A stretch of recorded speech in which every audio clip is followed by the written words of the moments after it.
gross. Well,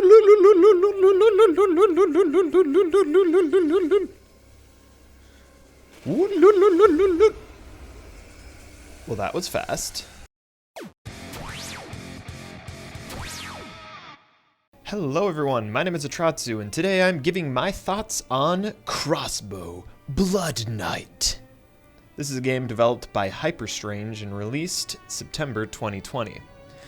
I've played about an hour of the game, and have seen about as much as there is to see for the game. This is going to be a short video just kind of showing what there is to the game. It's priced at $2.99, or your regional equivalent. At the time of this video, it's on a 33% off, pretty reasonable price. And just for disclosure's sake, I did receive a Steam code for this, but it wasn't from my Steam curator. It was actually from another Steam curator page that I am a member of called Completing the Backlog. So yeah, just want to put that all out there. Let's jump on in.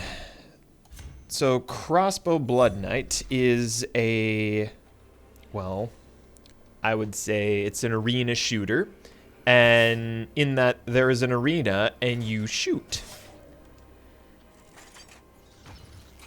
There's a game called Devil's Dagger, or is it Devil's Daggers? I think it's Devil's Daggers. I have not actually played that game, but I'm aware of it and I've seen other people play it. This game seems to be in the same genre as that. The controls are very straightforward and simple, and what you see is what you've got. You have, it's over already. I just got into explaining. Let's retry. So, the controls are very simple. Right click for this little bit of zoomed mode, and you hold right click to fire a long range projectile, which is most effective against those big bat-spitting enemies. And it carries farther. So, that is the long shot. If you just click with the left click, it fires a shotgun volley into the enemy. And I, didn't realize that... Nope. Didn't realize that there were more shots than that, because there are 3 modes of fire: the shotgun mode, the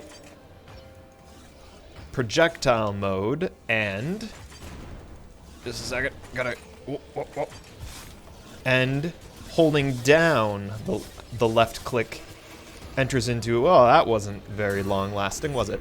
Enters into, I guess, automatic fire mode.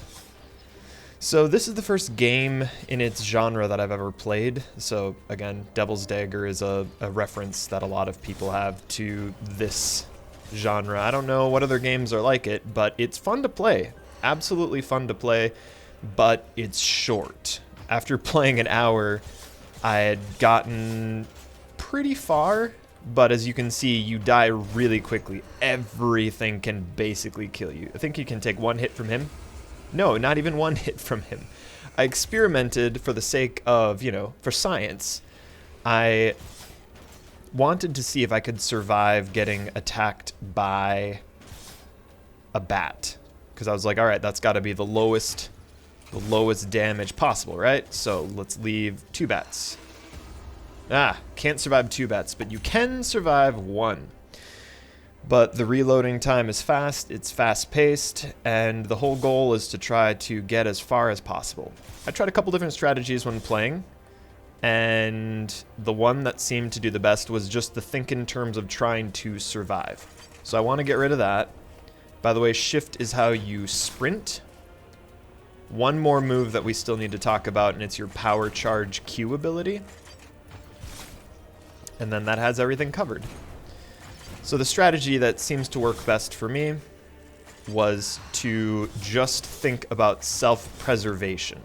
That was the priority. So I wanted to get rid of the things that are spawning bats, and I mostly want to try to keep looking straight forward, because whenever I'm not looking where I'm running, that's when bad things happen. Those werewolf-looking guys are what typically get me, but just any random thing that spawns in the area could mess up your day. The longer you survive, the more enemies you encounter, and you have to woo. That indicates that our a couple things just happened. The red on the side of the screen is telling us that we are lower in health than we already are, which is kind of, kind of silly, but, it means, if anything so much as wipes its nose on you or sneezes, you're pretty much dead. So you have to be even more careful than normal. And also now we have our Q ability. The problem for me is trying to figure out when to use it.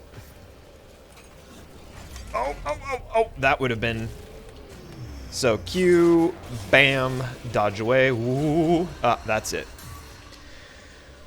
And that was pretty far. You at least got to see whatever the baby-looking thing was that attacks. I think that's probably fair to say that's an average run for me. Let's get out of that. That's really noisy.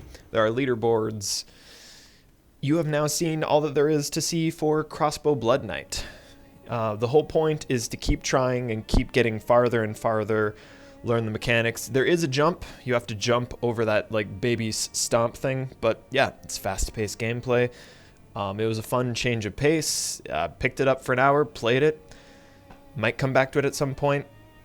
The only thing that bothers me is just kind of how little there is. I feel like I've read on the forums some people have suggested getting additional maps or additional arenas, and the developer seems keen on people specializing in really getting to know the map that you're in. And I guess that's fine, but I don't know, give them Santa hats or something like that, or I mean just some things have to change to keep me interested, other than I don't know how other people's attention is going to be kept on this game particularly long. That said, again, it's a $2/$3 game. You can pick it up, you can play it, and then you can move on with your life. It's fine to have games like that. It almost seems like there's a like arcadiness to the difficulty that is just kind of like lost in modern games. You don't see games like this that are just like, all right, we're just going to kill you fast. You're just going to jump in and have your experience. And that's it. So for what it is, I think Crossbow Bloodnight is an interesting game. I'm glad that I was able to play it and grateful for the code to play it. Hopefully this video was helpful to you. Once again, my name is Atratzu, and I will see you in the next video. Take care.